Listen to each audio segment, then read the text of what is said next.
প্রথম দাবি, প্রধানমন্ত্রী শেখ হাসিনাকে ছাত্র নাগরিক হত্যার দায় নিয়ে জাতির কাছে প্রকাশ্য ক্ষমা চাইতে হবে। দ্বিতীয় দাবি, আইন শৃঙ্খলা রক্ষাকারী বাহিনী ও দলীয় ক্যাডার এবং সন্ত্রাসী কর্তৃক ছাত্র নাগরিক হত্যার দায় নিয়ে স্বরাষ্ট্রমন্ত্রী আসাদুজ্জামান খান কামাল, সড়ক পরিবহন ও সেতু মন্ত্রী ওবায়দুল কাদের, শিক্ষামন্ত্রী মহিবুল হাসান চৌধুরী নয়ফেল, আইনমন্ত্রী আনিসুল হককে মন্ত্রী পরিষদ থেকে পদত্যাগ করতে হবে। ইন্টারনেট শাটডাউন করে দেশে ডিজিটাল ক্র্যাকডাউন করায় তথ্য প্রতিমন্ত্রী জুনায়েদ আহমেদ পলককে পদত্যাগ করতে হবে।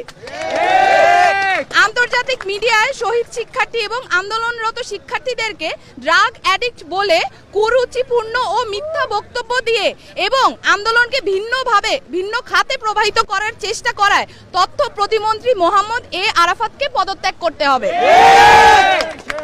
ঢাকা দাবি নাম্বার 3, ঢাকা সহ যত জায়গায় ছাত্র নাগরিক শহীদ হয়েছে সেখানকার ডিআইজি, পুলিশ কমিশনার ও পুলিশ সুপারদের চাকরি থেকে বরখাস্ত করতে হবে।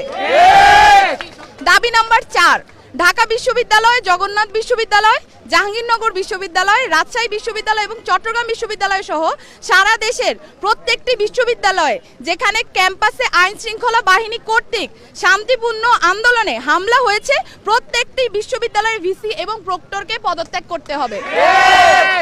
দাবি নাম্বার 5, যে পুলিশ, বিজিবি, র্যাব ও সেনা সদস্যরা শিক্ষার্থীদের ওপর গুলি করেছে, ছাত্রলীগ, যুবলীগ সহ যে সকল সন্ত্রাসীরা শিক্ষার্থীদের ওপর নৃশংস হামলা পরিচালনা করেছে এবং যে সকল নির্বাহী ম্যাজিস্ট্রেট, পুলিশ ও সেনা কর্মকর্তাদেরকে নিরস্ত্র ছাত্র নাগরিকদের ওপর গুলি করার নির্দেশ দিয়েছে তাদেরকে আটক করে হত্যা মামলা দায়ের করতে হবে ও দ্রুততম সময়ের মধ্যে গ্রেফতার করতে হবে।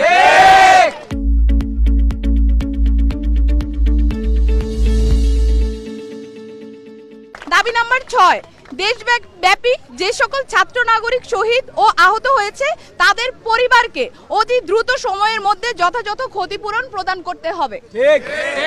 7, দাবি নাম্বার 7, ঢাকা বিশ্ববিদ্যালয়, জগন্নাথ বিশ্ববিদ্যালয়, জাহাঙ্গীরনগর বিশ্ববিদ্যালয়, রাজশাহী বিশ্ববিদ্যালয় এবং চট্টগ্রাম বিশ্ববিদ্যালয় সহ সারা দেশের প্রত্যেকটি বিশ্ববিদ্যালয় এবং শিক্ষা প্রতিষ্ঠানে ছাত্রলীগ নামক সন্ত্রাসী সংগঠন সহ সকল লেজুর ভিত্তিক ছাত্র রাজনীতি নিষিদ্ধ করে দ্রুততম সময়ের মধ্যে নিয়মতান্ত্রিকভাবে ছাত্র সংসদ কার্যকর করতে হবে।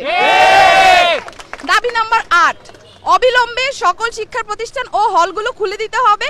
কারফিউ তুলে নিয়ে সারা দেশের সমস্ত ক্যাম্পাসে মোতায়েনকৃত পুলিশ, র্যাব, বিজিবি, সোয়াট এবং আর্মি তুলে নিতে হবে।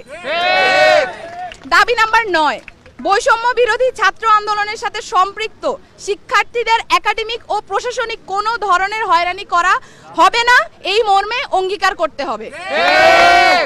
ইতিমধ্যে গণগ্রেফতার ও পুলিশি হয়রানির শিকার সমন্বয়ক বৃন্দ ও ছাত্র নাগরিকদের অবিলম্বে মুক্তি দিতে হবে ও সকল মামলা প্রত্যাহার করতে হবে।